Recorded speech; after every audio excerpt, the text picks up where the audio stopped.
Dobar dan svima. Evo, drago mi je da barem u ovom virtualnom obliku možemo pozdraviti jednog umjetnika i koautora izložbe Hvatači snova, Gorana Stojčetovića. Gorane, bok, kako si? Odlično. Odlično. Ajde, kako je u Beogradu? Sunčano. Baš krasno. Ovdje u Zagrebu je jedna magluština velika, tako da ste sretni, barem da imate malo sunca. Super, super. Evo, Goran, jako mi je drago da si pristao da se barem ovako malo porazgovaramo vezano za izložbu čiji smo koncept nas dvoje zapravo napravili. Žao mi je što nisi mogao doći u Zagreb i što nismo uživo mogli napraviti i razgovor i radionicu, ali evo, i ovo nije loše. Pa evo, krenut ćemo zapravo sa predstavljanjem tebe kao umjetnika. Može tako?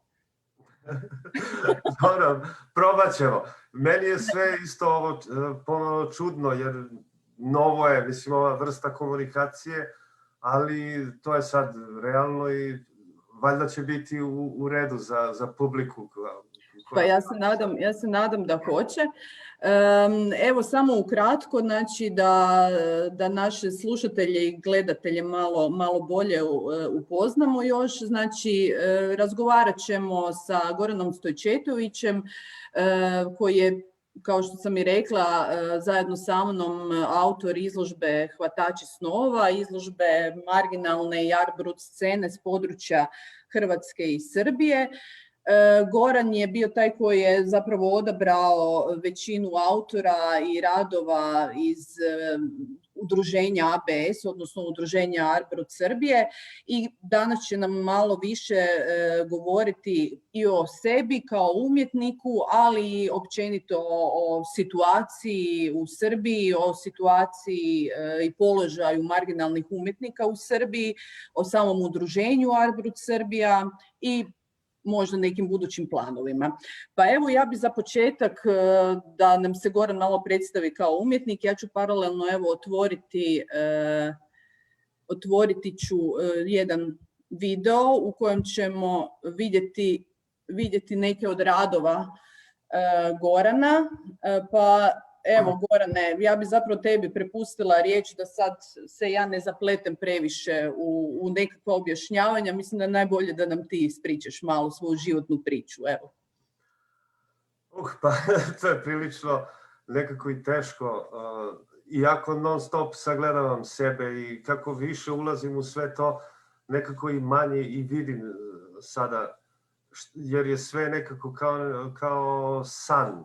Prosto neverovatne stvari su se dešavale i dešavaju se. Cela moja taj životni tok je krenuo od velike potrebe za ekspresijom, za viđenjem tog nekog unutrašnjeg mog sveta, koji u suštini nikad nije bio ni samo moj, nego je uvek vezan i za društvo i situacije u kome živim. Tako da, verovatno sam i zato i postao vidljiv širem društvu, jer to nije samo moj svet. A mislim da je realno zato što sam kretao iskreno. Znači, gde god se nađem i u kakvoj god situaciji, ja radim u odnosu na trenutna osjećanja i izbacujem sve te reakcije kroz crtež ili sliku ili šta god. I onda nakon toga ja obrađujem te impresije, te ekspresije. Tu se nešto razlikujem u odnosu na neke opšte karakteristike umetnika, da kad žele da izbacuju svoj svet ili...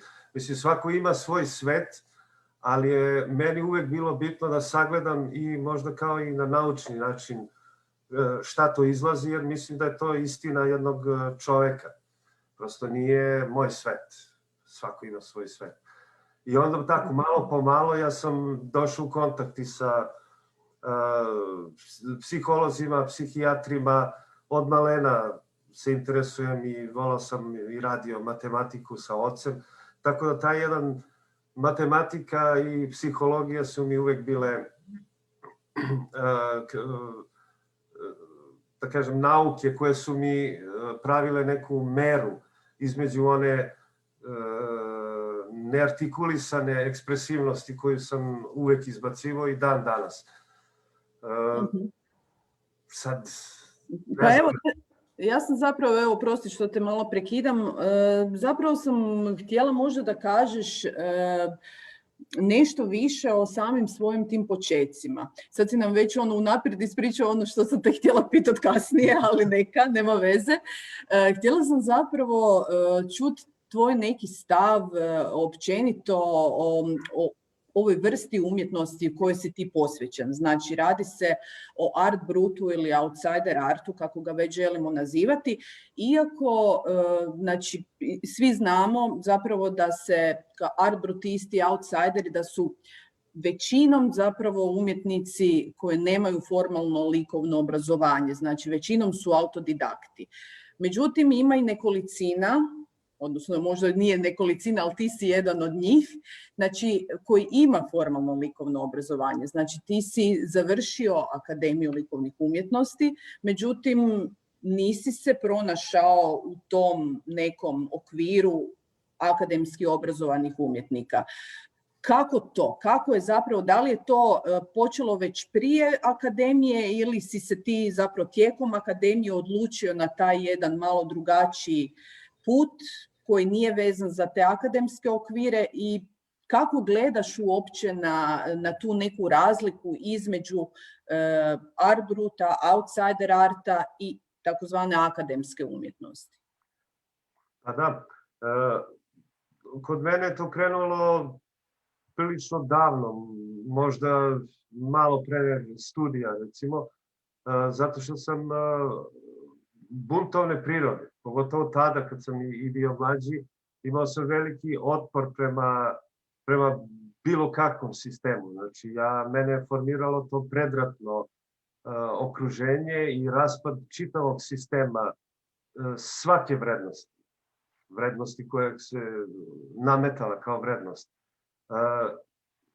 To je prilično teško jer podrazumeva tu usamljenost, ja nisam imao pojma ni za art brut kao sada. Jednostavno ja sam osjećao i uvek sam govorio neću da budem slikar, hoću da budem umetnik. I šta da sam u nekom logoru, znači ja ne želim da čekam da mi otvore neke slikarske radnje ili da mi neko objašnjava kako raditi ko na akademiji tamo neke prizore, neke vazne ili aktove. Kad sam se ja više interesovao recimo za te modele, šta će posle tog poziranja, gde žive oni, kako žive, kako je to telo. Mislim, interesovalo me više šta je unutar toga i šta je nateralo tog čoveka da stane tu, da nam pola dana stoji go onako u nekim, da mi kao studiramo nešto što liči na Mikelanđelove studije. To je ogroman jaz u čitavom saznanju šta je čovek, šta je priroda, a mi onako kao da radimo za neki zanat. A ja sam uvek umetnost osjećao kao nešto iznad života. Znači, to je nešto bez čega ja ne mogu da živim. I to jeste se graniči i sa nekim ekstremnim stvarima. Jer nisam samo umetnik, ja sam i otac i tako, mislim. A ova stvar je nešto što... I onda sam jednostavno, eto, da sad malo nepovezan sam, ali sam verovao da sam u pravu. Nekako sam sagledavao sve tačno, da je sve to lažno, da su sve neki bukvalno kao hologrami koje ja ne želim uopšte da razvijam, da dajem podršku takvom sistemu. Zato sam morao da se oslonim i na nauku i da proveravam taj moj bunt. Znači, ako ja samo nažvrljam nešto, izgužvam papir, tunem, cepam, palim, ja moram da shvatim zbog čega je to i mora da postoji neka tačna potreba za takvim izrazom. Nije mi bilo dovoljno što je to već rađeno u nadrealizmu i dadaizmu, ja sam baš iz te priče, iz te radikalne umetnosti 20. veka. Ja sam želeo da ne da proveravam, nego da dam sistematizaciju jednog nadrealizma, ali ne kao umetničkog pravca, nego kao jednog prodora u unutrašnji nesvesni život opšte čoveka. Tako da, eto, malo sa silne ove i godine, sad sam potpuno siguran da i čak i ponosan na sebe, kroz šta sam sve prošao. Ja sam i izgubio godinu na fakultetu, bio sam prvi student u istoriji tog fakulteta koji je oboren na slikarstvu, a do duše pre toga sam bio i prvi na prijemnom, ali sve to nema veze. Hoću da kažem, ta moja ambivalentnost je uvek posledica vere da ako nešto zaista mislim da je iznad, da je velika istina, onda tu nema kompromisa. Ne interesuje me da li sam na akademiji ili ko zna gde, jednostavno ja znam da to nije umetnost. A može ceo svet da me ubeđuje, ja kažem ne. I onda sam zato i puno radio da bi se osmelio da nastavim. Sada, kasnije, sad ne znam da li da pređem na to, jer meni je sve to nekako izmešano. Znao sam da je alkohol, pošto sam pio, da je sigurno jedan veliki problem koji me sprečava da postanem čovek. Prosto da izbacim sve te svoje neke vrednosti da bih mogao da postanem umetnik. Što je odmah u startu i suprotno od one slike koja se forsira, to forsira sistem, da su umetnici ludaci, čudaci, levo, desno, kao da, recimo, vladari nisu takvi ili bilo koji ekonomista ili šta ja znam, ali umetnik je čudak, sklon alkoholu, drogi i tako dalje, nekom čudnom životu, a nikako da se iko pita zašto. Zašto je taj šablon takav? I onda sami istoričari umetnosti koji su plaćeni i deo sistema, onda prave takve neke i iskrivljuju pravu sliku umetničkog razvoja, to jest razvoja jednog, barem umetnika, i onda prave neke verzije koje će da budu standardi za nove umetnike i uopšte i za društvo. Meni smeta, recimo, što je preko nadrealizma tek tako pređeno i svrstano da je to umetnički pravac.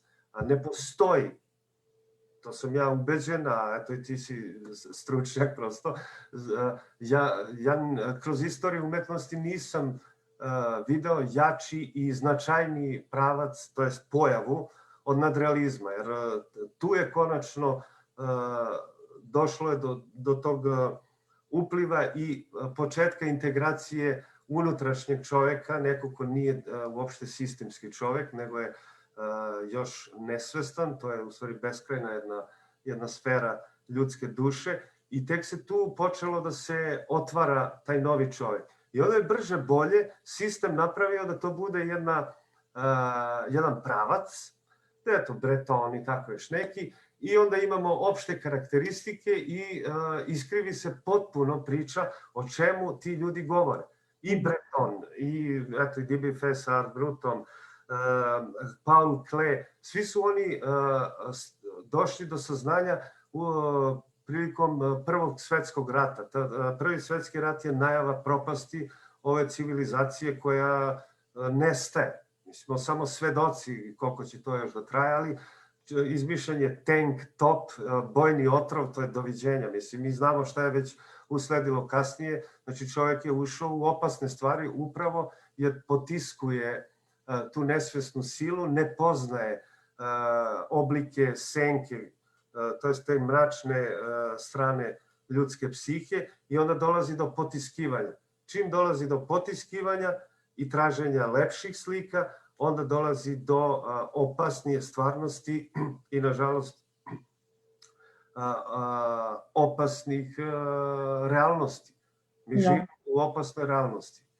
Ali ti si, evo, ipak pronašao taj neki put koji je i tebe na neki način možda izliječio i pomogao ti da putem umjetnosti, da kroz umjetnost zapravo izraziš to neko svoje stanje i možda utjecaj okolice.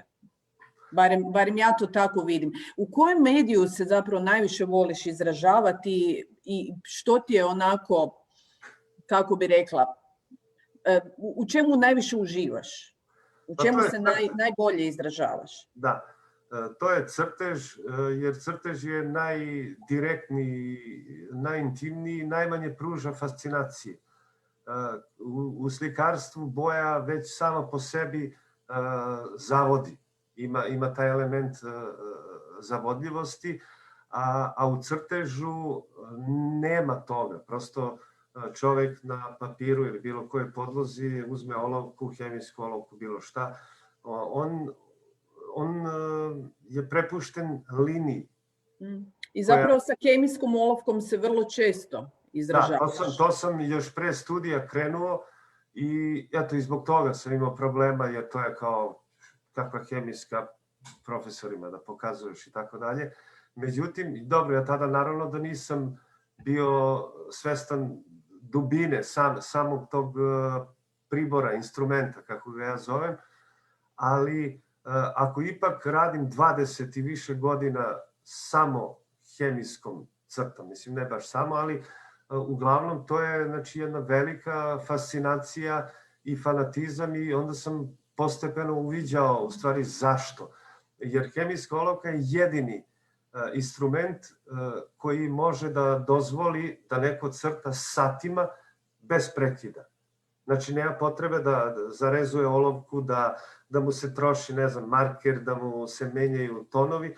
Hemijska olovka ima jednu lopticu na vrhu, to je cev ispunjena mastilom ili ne znam sada čime, novije neke, ali dozvoljava da se crta, jer ja sam crtao i po preko 10-12 sati besprekidno, vrlo često, i onda to, na taj način sam dolazio do neke vrste transa, ali koji ne izbacuje realno stanje u kome se nalazim. Ja mogu i da pratim i TV i bilo šta, ali mi pravi te neke, otvara te neke unutrašnje spirale i pravi tok. Znači kao da spuštam neko sidro, nešto u neke baš dubine i možda šta god da se dešava, ja uvek imam tu liniju. I onda sam na taj način i mogao da dopirem do nekih sadržaja koji nikada ne bi se pojavljivali.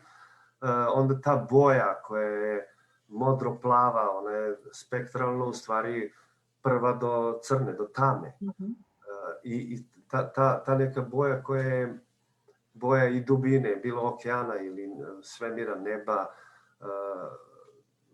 pravi se ta identifikacija tih nevidljivih stanja sa obojenošću. I onda ona naravno može da se ostavlja trag, čak i po plastici. Ja sam crtao, ne postoji materijal na kom nisam crtao.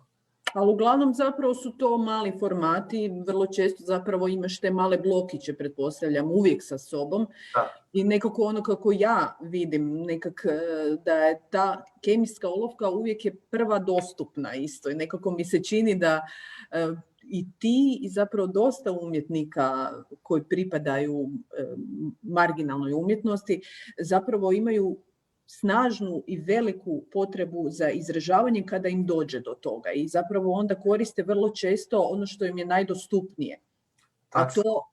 A to je vrlo često, evo u tvom slučaju, upravo taj mali blok i kemijska olovka. Evo, kaži mi ako sam u krivu. Ne, tačno je, da. To sam uvek imao u raznim situacijama i kad su bile ekstremne, recimo, neuobičajen je događaj za bilo koga doživljavati bombardovanje skoro 3 meseca i biti u podrumu. Znači, ne radi ništa, svi su poluludi i tako dalje. U tom trenutku svako ima hemijsku i neki papir, neki blok.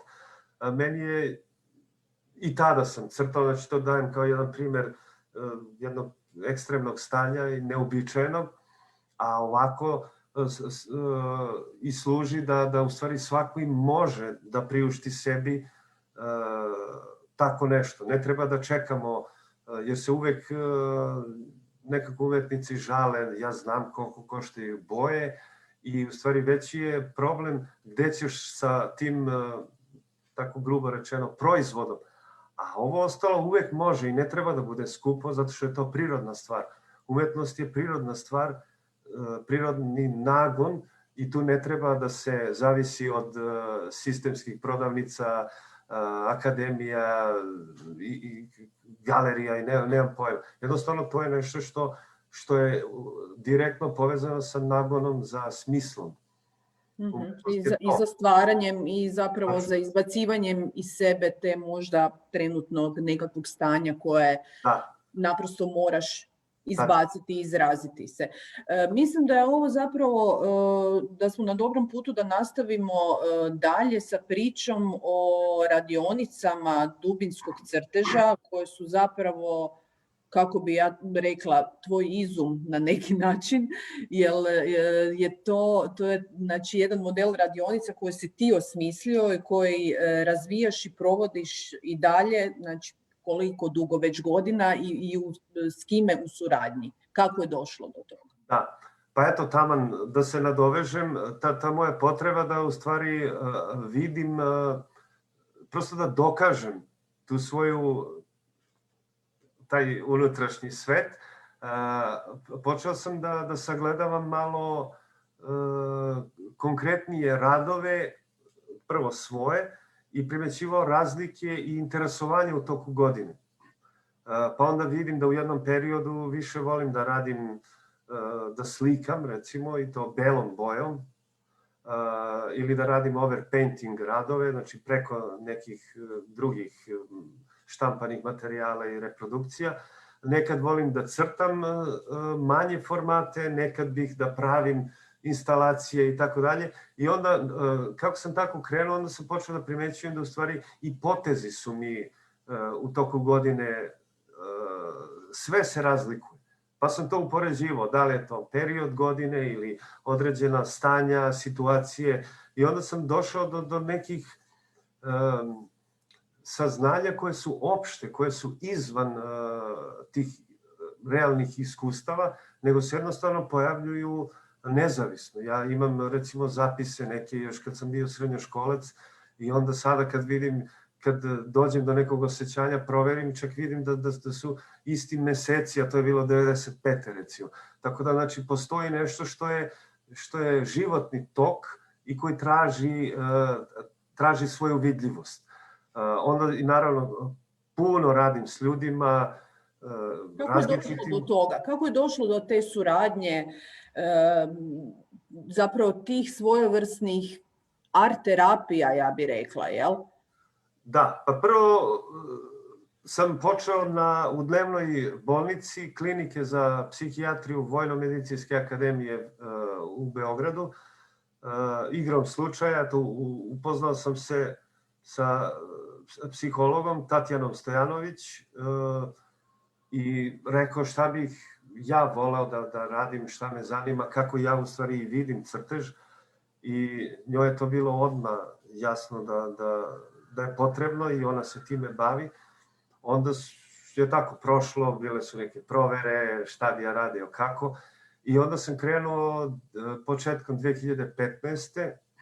Sad su pauze zbog ove korone, ali eto 5 godina ja tamo radim svojevoljno, naravno, u dnevnoj bolnici i sa klubom lečenih psihoza, isto VMA, to je posebna grupa ljudi.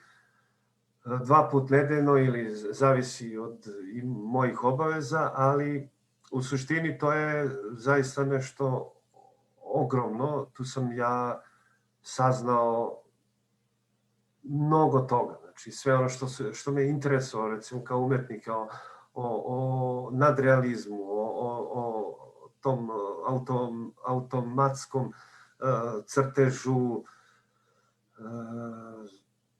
Tu sam video, jer kad pacijenti nekad nacrtaju nešto i kažu mi šta je to, a ja vidim sasvim drugo iz ugla, eto, neko ko je iz sistema, ali ipak razume taj izraz, onda vidim taj novi ugao, iste te linije i novo značenje, koje nije tek tako, nego jednostavno to je istina.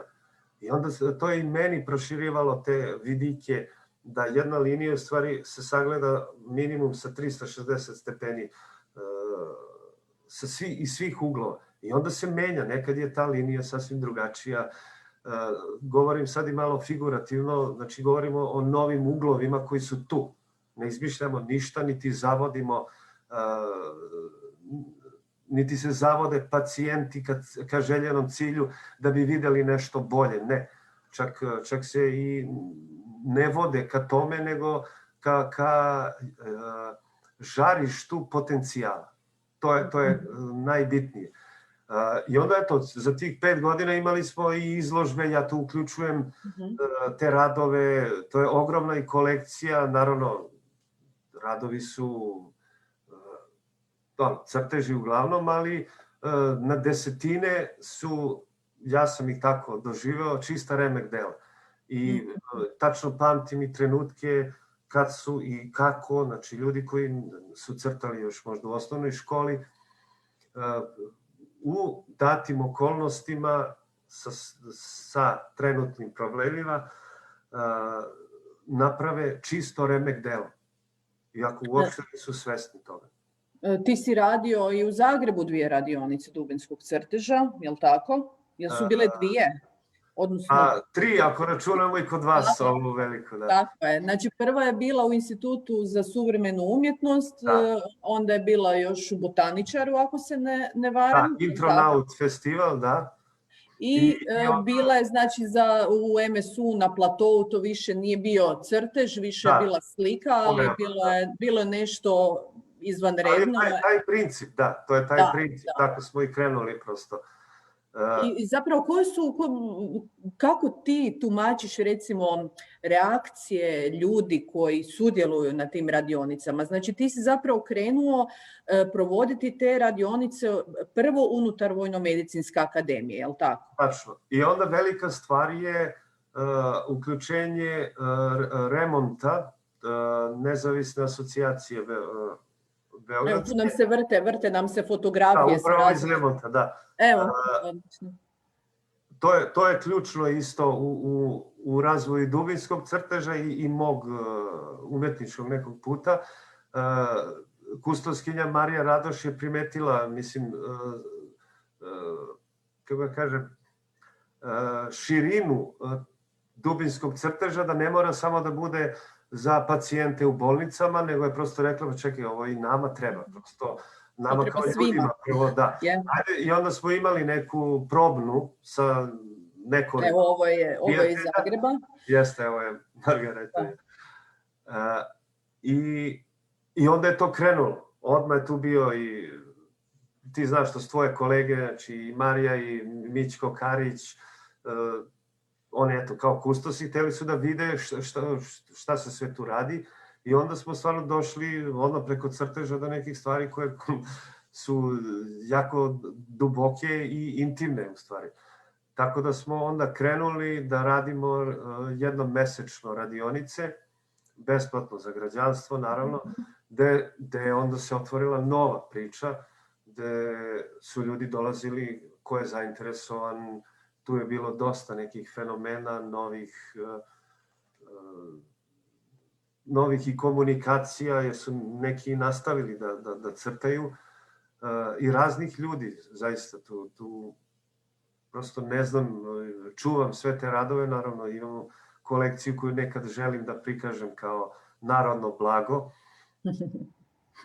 I onda eto, kako se to radilo, onda je isto Remont ostvario projekat da ja s tim radionicama idem u Zagreb, znači to je onda kad smo radili, onda u Sarajevo, Užice, da ne zaboravim nešto, ne znam. Uglavnom, evo, ovo je sad prepoznate su te radionice kao... Jesu, da, i traže se zaista. Čudno je, recimo u eventu stoji, ima puno toga u suštini, psihologije i umetnost, levo, desno, ali se na svakoj radionici pojavi se nešto neuobičajeno. Ljudi dođu, ja pamtim jednog momka iz Sarajeva, Muhameda, koji je došao iz nekog mesta od 40 km od Sarajeva, to je bila nedelja, gde on uopšte nije gost tog kulturnog centra, uopšte nije iz tog sveta, ali je došao, seo, nije skinuo ni jaknu, prosto uzeo je da crta, 4 sata crtao non stop. Da, da. A uglavnom i ljudi tako, niti ustaju, niti prosto vide da se tu radi o nekoj drugoj vrsti komunikacije koja uopšte nije ni mistična, niti ne postoje nikakve te neke nad situacije, nego sve se svodi na ono što se prikaže i na moju asocijaciju na datu liniju ili oblik i onda mi razvijemo to i to se naravno putuje ka tom nekom ličnom centru. To je taj potencijal, taj lični centar je u stvari potencijal koji oslobađa ličnost. Tako. Je druga ta priča i za likovno izražavanje. I to zapravo nekako vodi prema općenito umjetnosti outsidera i artbrutista koji zapravo svima je zajedničko to da funkcioniraju i stvaraju na takav način. Znači, to je umjetnost radi umjetnosti, radi ničega drugoga. Evo sad smo polako došli, tako nam vrijeme brzo izmiče, mi bi mogli sad još satima pričati, ali vrijeme nam izmiče. Ja bi da nam malo nešto ispričaš općenito o udruženju Artbrut Srbije, kako si došao na ideju da se krene sa osnivanjem udruženja Artbrut Srbija, kako si uspio uopće okupiti sve umjetnike, mislim sve, dosta njih, stvarno, vjerojatno nisu svi unutra, ali vjerujem da i dalje onako dolaze i da se pojavljuju. Kako je krenulo, kada je krenulo, kako pronalazite svoj neki put u Srbiji, da li ste prepoznati, da li imate podršku od strane nekakvih kulturnih institucija, grada, države, kako to izgleda kod vas? Evo tu pokrenut ću filmić sad sa fotografijama sa raznih okupljanja, događanja i izložaba udruženja Artbrut Srbija. Evo, ti pričaj i pokušaj da malo dočarati kako je to izgledalo. Krenulo je prije 4 godine, je li tako? Ne. Ili 6, pardon. Da, formalno je osnovano kao udruženje Artbrut Srbija 2014. januara meseca, a grupa, znači ideja je prethodne godine, 2013. osnovana. Interesantno je taj način na koji se došao do toga je kao i cela priča, znači preko vizije i preko nekih, to je stvari kulminacija jedne ogromne želje i stremljenja koje je počelo u stvari u jeku bombardovanja 99. Tada sam ja upoznao Danijela Saovića, mog kolegu, i tad smo se i upoznali, on je iz Beograda, ja sam tada živio na Kosovu i onda smo maštali o novoj umetnosti koja neće trpeti neki kontinuitet u smislu eto mi imamo umetnost, pa ovako sad nastavljamo i na osnovu toga se prave nove vrednosti i nova umetnost. Mi smo hteli da probijemo to i da kažemo, alo, da li vidite u kom vremenu i prostoru živimo. Znači, želeli smo da te neke teške stvari ubacimo u sferu društva. Da ne bude umetnost izvan toga kao akademska, pa dovoljno da si školovan, da proputuješ negde, mislim, to je stvarno besmisleno, beznačajno. To zavisi od finansijske moći pojedinca, znači, zašto bi to bio parametar umetnosti. I onda su prošle silne godine da bi 2013. se, eto, Danijel, Omča i Denke koji, eto, izlažu, mi smo se skupili i odlučili da napravimo neku platformu gde bismo promovisali i okupljali slično mišljenike i ljude sa sličnim potrebama što se tiče umetnosti, a i društvene neke filozofije. I onda kako smo krenuli, to je tako bilo neko brzo se to, kao neko osveženje po internetu. Javljali su se ljudi, slali svoje radove. ja sam prilično i strog u tom smislu, jer često se shvati da je to samo sloboda, pa onda su Da, to da, da. velika razlika između, ne mogu da kažem amatera, nego ne znam taj pojam neki, i odnosu na neko ko radi zaista iskonski, nekako kad mu je jako bitno. Postoje tu velike stvari. Sad, zašto sam nazvao Art Brut Srbija? Prosto sam shvatio da ako želim da se sve to vidi i sistematizuje, okupi, da tu mora da postoji nešto što je već deo neke institucije, u smislu da imamo neku zaštitu, jer lako sam ja mogao da nazovem da to bude grupa neka, pa da liči na neku avangardu 20. veka, pa meni je bilo bitno da se uspe, jer mislim da je to što mi radimo preko potrebno društvu, a ne da bude eksces umetnički pa da se kao lokalne legende nešto, ja se sećam šta su radili, nego da se to baš ureže u društvo i da se društvo samim tim menja, da vidi drugačije, dublje šta je današnji čovek i šta to on ima u sebi. Jer svi mi imamo iste iskustva, jedino što neko zbog neke pozicije društvene potiskuje, ali to postoji. A mi to ne potiskujemo, nego prikazujemo i to naravno liči na underground, avangardu. Ja ne mislim ništa, to je sve neka fioka iz 20. veka. Mislim da ovo je jako potrebno i onda nekako taj zanos vodi celu priču. Imamo konstantnu umetničku produkciju, znači našu bazu. To je, kao što sam rekao, Bojan Đorđević, Omča, Denke, Radovan Popović, Danijel Savović. Evo, pustit ćemo, evo na momče prvoga. Da. Mi smo sve...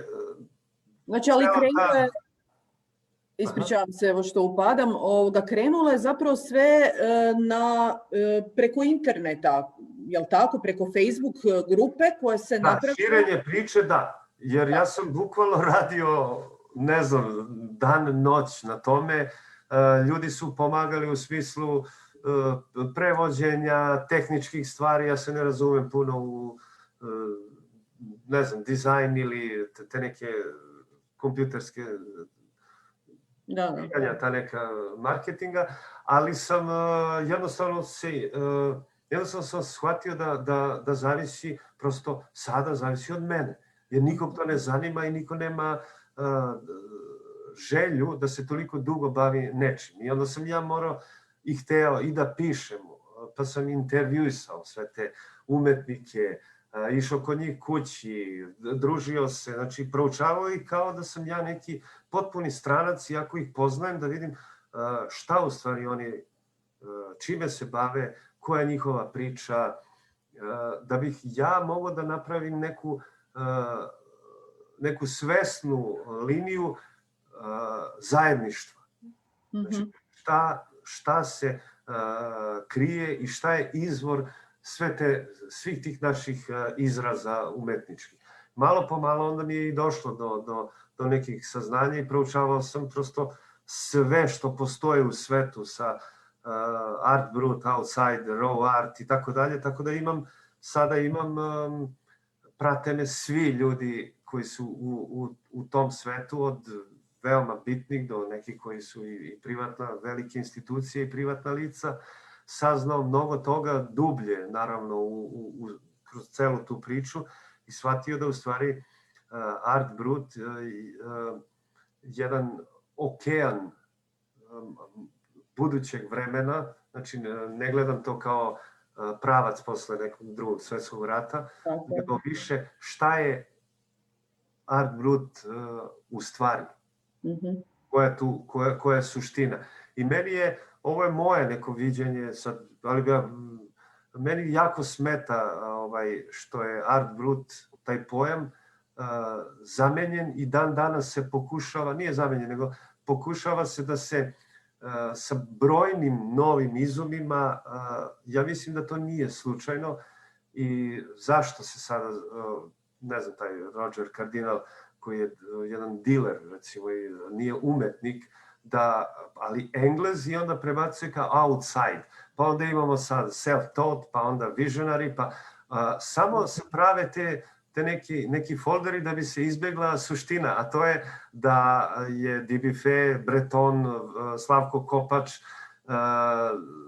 Mišo i tako dalje, iz prvog tog glavnog društva Art Brut, su u stvari rekli da čak i po znacima navoda ludaci, deca koja također nisu imala nikakvu žene, skitnice i tako dalje. Znači, kogod je bio bilo kako izvan društvenog sistema, da kod njih jeste umetnost. Znači, nema potrebe da se to gleda kao na nešto, a Art Brut je prosto pojam sirova umetnost. Znači, neobrađeno nešto. Sad ne mora da bukvalno znači za svaku sliku, jer mi imamo ljudi koji su psihotični, oni su baš i fanatični. I to uopšte nije sirovo, nego se vrlo obrađuje, nego više taj izraz u odnosu na upeglanu umetnost, na zapakovano nešto što je kroz projekte, on je zato to dao kao sirovo. Znači jednostavno se stvari. Kao nešto prirodno. Sada bilo je, te podele su trajale zato što je to malo izvan fokusa, sad je već to dosta i popularno u svetu i to je dobro, sad na koji način i to je veliki problem, da li se to pravilno tako gleda ili se koristi kao novi neki kolonijalizam na umetnost čudaka, dakle, ko zna šta, ali sve to nije bitno. Mene zapravo, evo, još što bih htjela čuti od tebe, da ti svoje neke perspektive kažeš, kako vi, recimo, kako je, znači, ajmo reći, Art Brut, outsider art, kako već želimo da nazvati ovu vrstu umjetnosti. Ja kažem marginalizovana. Tako je, mi isto. Dobro, ne marginalna, nego marginalizovana. Znači, podrazumeva silu koja to radi namerno. Gura u ćošak. Ok, tako je, slažem se.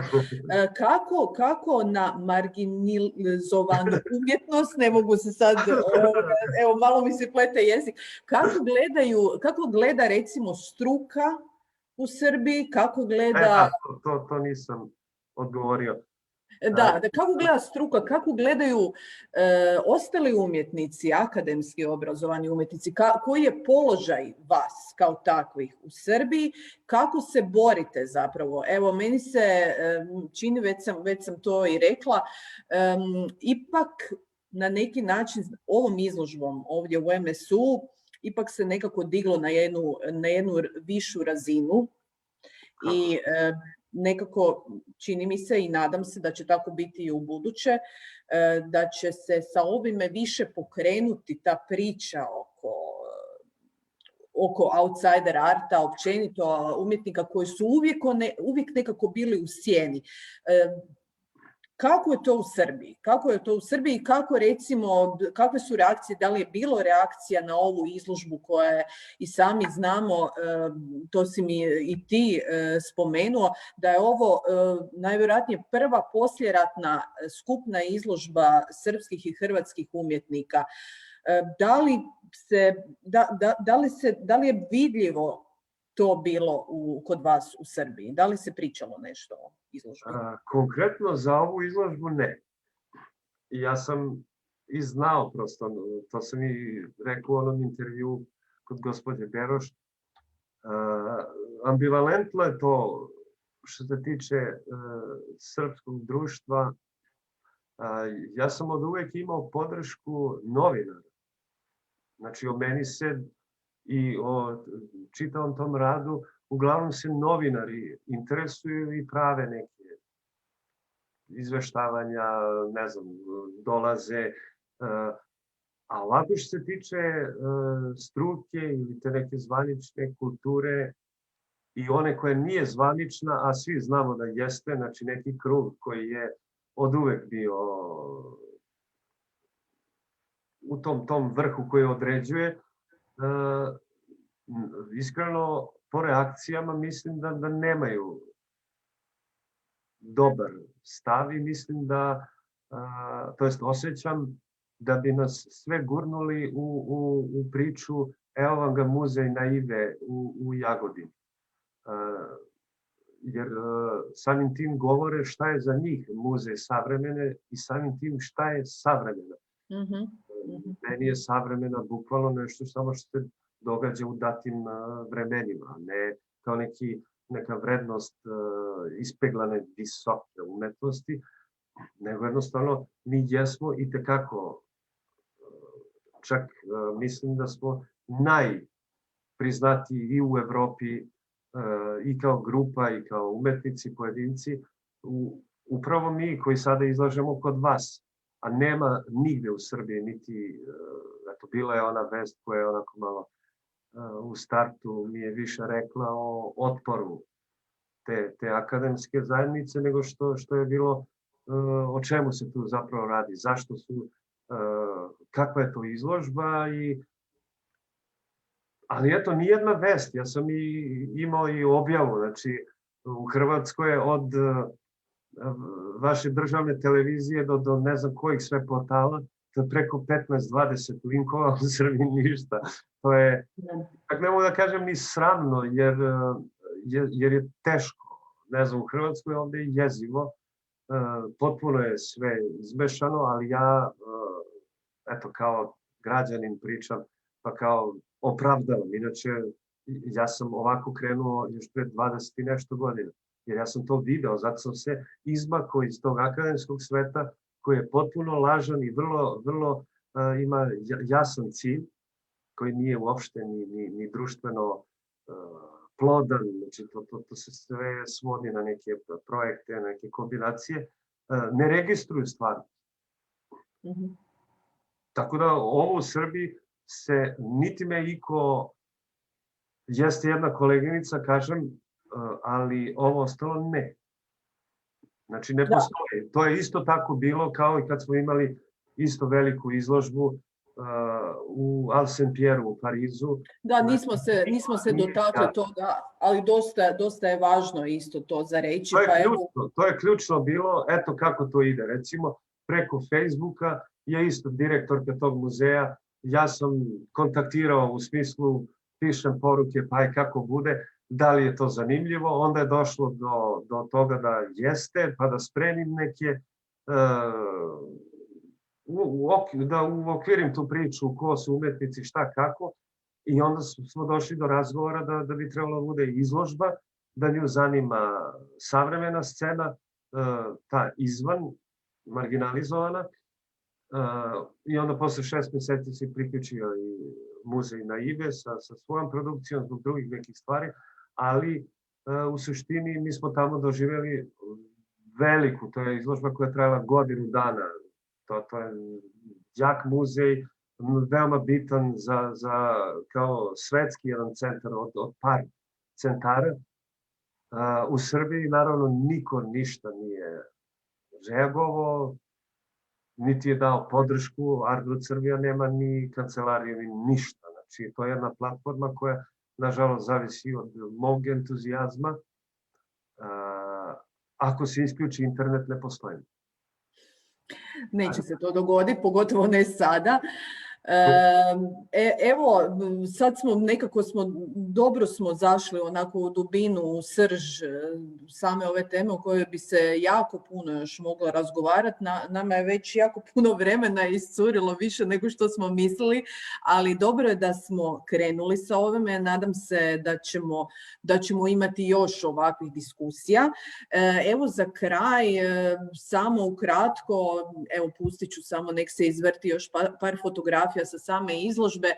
Evo tvoje neke impresije o ovoj našoj suradnji koja je započela prije 2 godine kada sam ja došla u Beograd i kada sam vidjela jednu vašu izložbu, znači ABS-a, i kad smo zapravo počeli razgovarati o tome. Evo samo ukratko da zaokružimo ovaj razgovor. Kakve su reakcije, koje su tvoje impresije, koje su impresije umjetnika koje izlažu na izložbi Hvatači snova i općenito koji su planovi za dalje? velika zahvalnost, stvarno, ovo je prosto nešto što je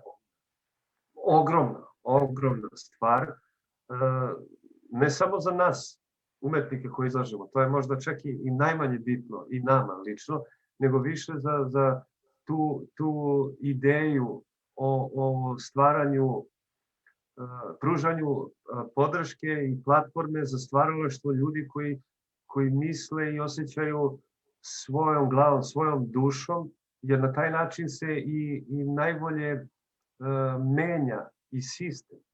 Jer ako mi zaustavljamo sve te neke standarde koje opet ponavljam tu reći, sistem nameće, mi smo svesni da je to vrlo loše i opasno.